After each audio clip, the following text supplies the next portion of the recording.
Welcome in my kitchen.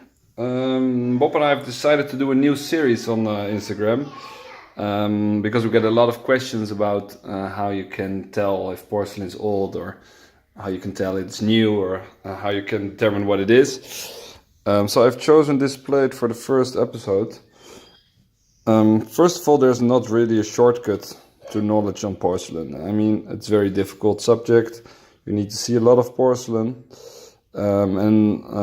Also, like it is with wines and stuff like that, people always tend to talk about it in very weird terms, like this wine is tasting like nutmeg, or you always think, if you don't have any expertise in wines, you think, okay, what are they talking about? With porcelain, it's more or less the same. There's a lot of I was very annoyed in the starting when we collected the porcelain, that people always said, like, yeah, I can just feel it's not old, or I can feel it's old. And then you always think, like, feel it's old, what kind of bullshit is this?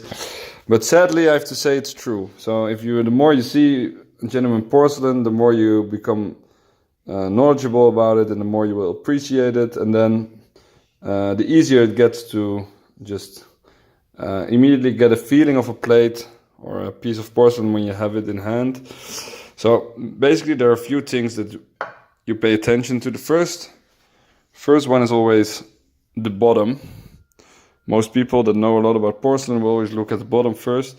So you will look at the porcelain structure of the base, and also if there's no weird decoration, or especially on new porcelain, you will often see a fake mark on the bottom.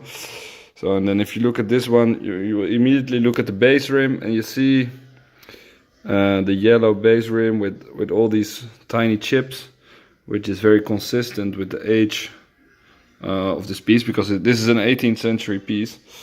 This one is interesting because it has some damage, so you can also see the porcelain itself, and there's some old restoration parts. It's a plate from our own collection. It's a very nice one.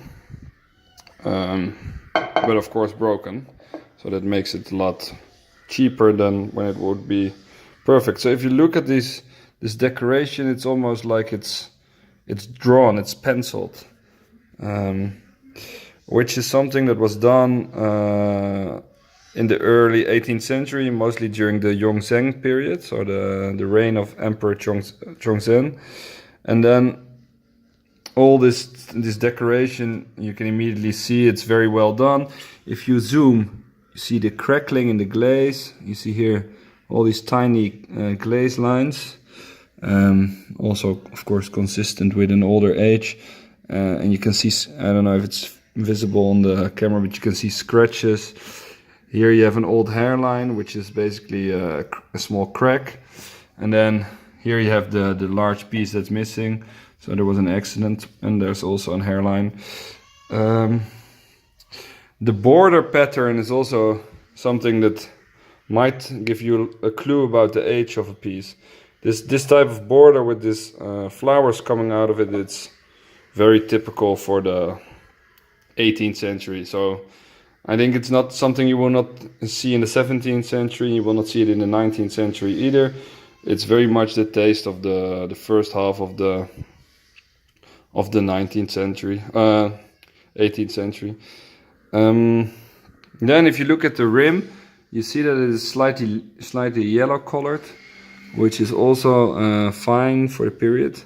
The color of the porcelain, also important, is nice and consistent as well. So it's something that you would look at as well. And then you can have that's more specified knowledge, but some people tend to look at the faces of the figures drawn.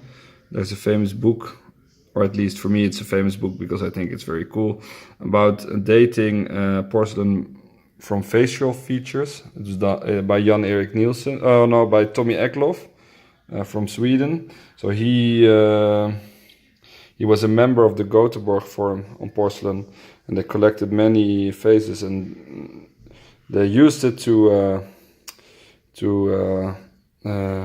make a list of facial features during the 300 years from, say, 1600 to 1900, more or less.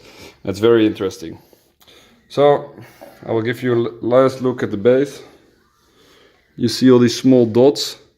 Yeah, of course, some people, they become anxious when they see small dots, but there's no reason, because there's a lot of genuine porcelain with these small dots.